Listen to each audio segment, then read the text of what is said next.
Hampton Court, one of the great royal palaces of the Tudor period, and the place where Katherine Parr married Henry Tudor, becoming his 6th wife. 18 months previously, Henry's 5th wife, the 17-year-old Catherine Howard, had gone to the block.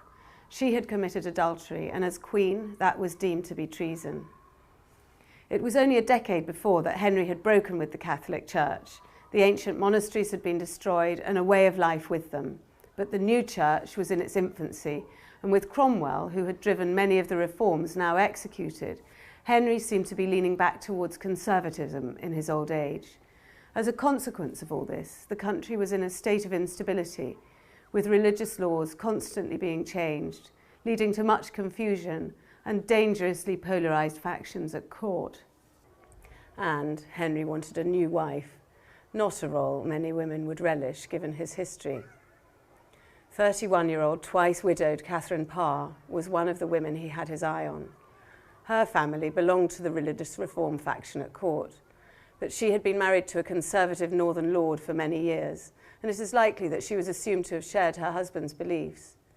The king wanted a wife who wasn't going to court controversy, and Katherine Parr seemed to fit the bill. But she was at best ambivalent, and understandably so. So would she be forced to marry the king?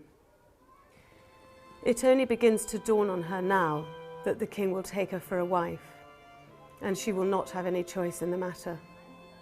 All these men, the king, her brother, Hertford, have sealed her fate. She is no more free than she was as a girl. But Katherine Parr was in love with another man. Thomas Seymour, a dashing courtier whose family had been elevated when his sister Jane married the king, was the love match she may well have had in mind when Henry set his sights on her. Henry, though, was a man who got what he wanted, whatever the cost, and so Seymour was sent off on ambassadorial duties to the Low Countries, and Catherine's destiny was unavoidable. She would be Henry's last wife. She thinks of those great paws prodding at her, and his stench, and the terror he ignites, and being tied to him forever by marriage, and the desperate duty of producing an heir at her age, each month hoping, praying she will not bleed.